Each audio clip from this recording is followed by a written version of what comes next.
We begin right here in Beijing, where a ceremony was held this morning to mark the 50 years since the United Nations restored China's lawful seat. President Xi Jinping made a speech on the country's role in international diplomacy. For more on that, let's talk to our reporter Xi Jia in Beijing. Xi Jia, hello there. What are the highlights from President Xi's speech? Hi, Dongning. Yes, as you said, that Chinese President Xi Jinping has just delivered a speech on the day that marked the 50th anniversary of China's regaining of its lawful rights at the United Nations. So during his speech, he said that the victory of China's regaining of its lawful rights at the United Nations is not only the right for Chinese people, but also the victory is not only the victory for the Chinese people, but also the victory for all people all over the world. And during his speech, he said that after China's regaining of its seat at the United Nations, China has made great efforts in different fields. So he said that a century of challenges over a century of epidemics has brought great challenges, serious challenges in the economic development and also people's livelihoods worldwide. So he calls for we should stick to all kinds of cooperation in a community of shared future of mankind, and we should support and we should maintain the authority of the United Nations and also all kinds of multilateralism, and we should oppose all kinds of unilateralism and protectionism to achieve common prosperity and joint development worldwide. Back to you, Dongning. Right, Xi Jia, and China also says it has offered full support to the UN's causes over the past 50 years. Would you please tell us more about that? Yes, I would like to put it in three ways, three points. First point is that we know that China has always upheld the world peace and security. For example, in the hotspots issue, in major regional hotspots issues like Korean Peninsular nuclear issue, the Iranian nuclear issue, and the conflicts in areas like Syria, Libya, Sudan, and South Sudan. China's always support a political resolution in those kinds of conflicts.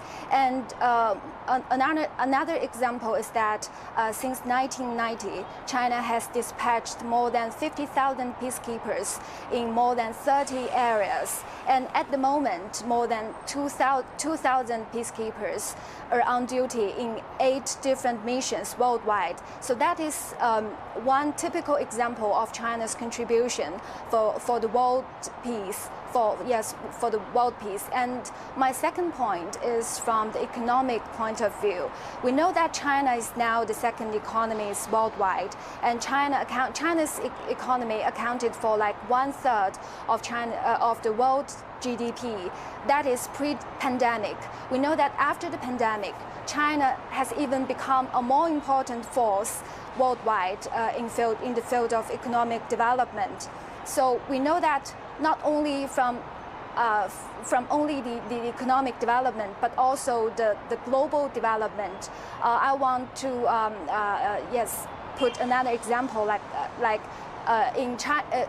After 2006, China has become the 3rd largest donor of food aid, just after America and the European Union, which, you know, for us, like our developing country like China, we will make more contributions in this field. And another example is that we have lifted like 1.4 billion people out of poverty, and we not only this 1.4 billion people, we now are the 3rd largest donor of the food aid worldwide. So that is also a fantastic contribution.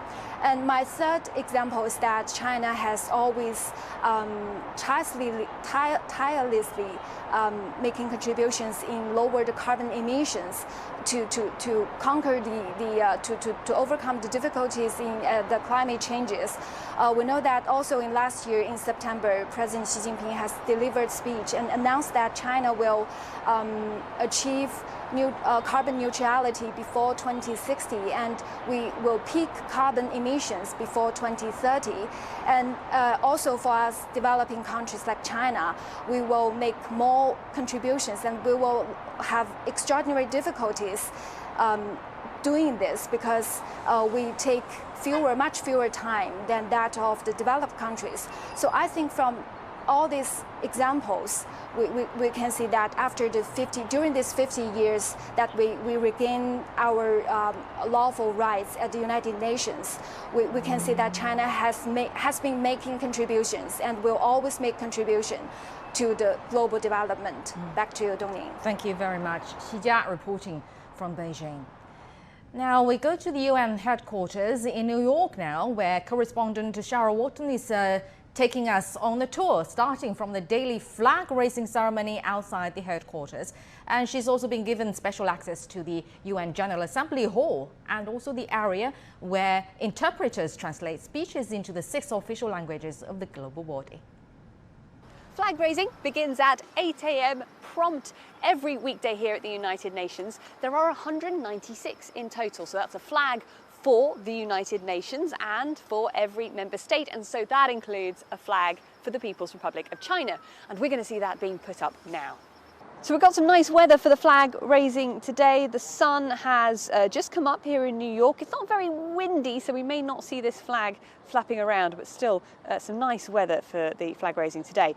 Now, these flags here are in alphabetical order, so China sits between Chile and Colombia. Each flag's the same size, which is 123 by 183 centimetres, so that's 4 feet by 6 feet.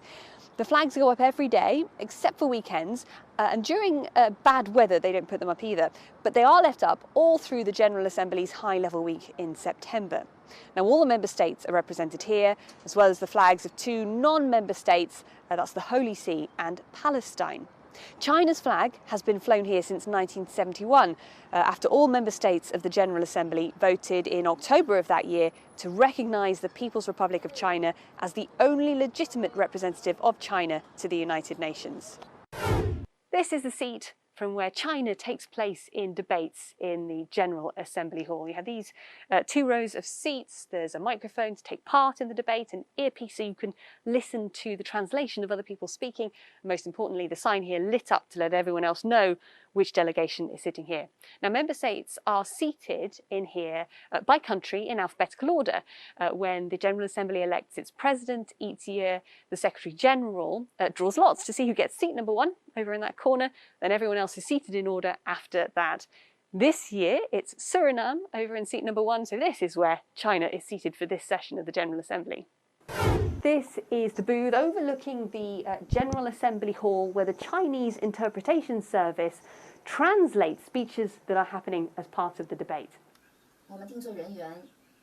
Translators listen to the speeches of delegates on the floor of the General Assembly and translate them into one of the 6 official UN languages, which are Chinese, English, French, Russian, Spanish and Arabic. Mandarin Chinese has been one of the official languages of the UN since 1946, the year after the UN was founded. And April the 20th of every year is Chinese Language Day at the UN. And for our discussion on China's 50th year at the UN, we're now joined by 2 guests. Mr. Wang Xinsong is an associate professor at the School of Social Development and Public Policy at Beijing Normal University. He's joining us via Skype from Beijing. And also our independent current affairs commentator, Mr. Einar Tangen, is in the studio with us. Gentlemen, welcome to Global Watch. Well, first of all, to Professor Wang, what do you think the 50 years of a seat at the UN meant for China, or the People's Republic of China? Well, I think first of all, it was a great achievement for both China and the United Nations, for China to return to the United Nations in 1971, this day, 50 years ago. One of the reasons was that China had the full legitimacy of gaining a representative seat at the United Nations, because Chinese government, under the leadership of the Communist Party of China, established a new government in 1949 that controlled mainland China and represented the sole sovereignty of People's Republic of China. And China, in terms of its population size, was nearly a quarter of the world's population. And it didn't make any sense that China was not represented officially in the United Nations system. So for that reason, I think it was a complete achievement for China and the United Nations, for China to return. And also, I think by returning to the United Nations, China was able to play a much bigger role, not only for its own development, but also for making contributions to the global development. If you look at the achievements, China has contributed to global governance, especially in the past 40 years when it comes to poverty alleviation, when it comes to contributing to the UN budget, and so on and so forth. China is a very indispensable and I would say a very great player in the United Nations system.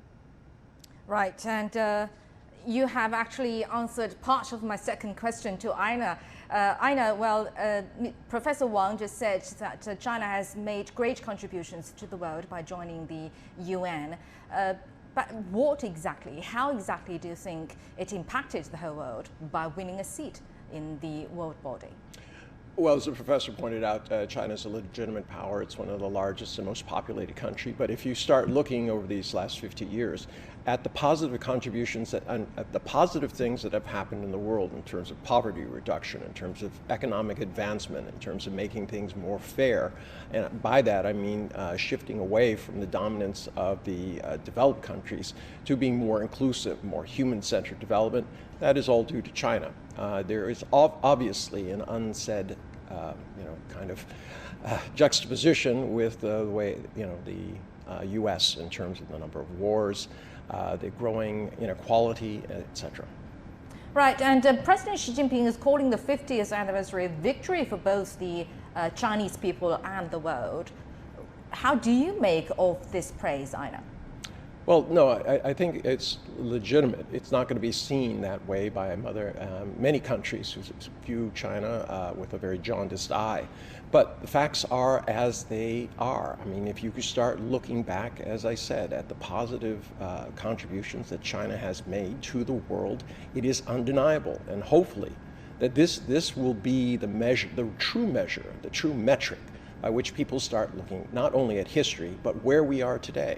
What are the real contributions? Not all the talk, not all the vociferous hatred that is being spread and things like this, but what have been the real issues that humankind has gone forward on? And there's still more to be done, obviously, in terms of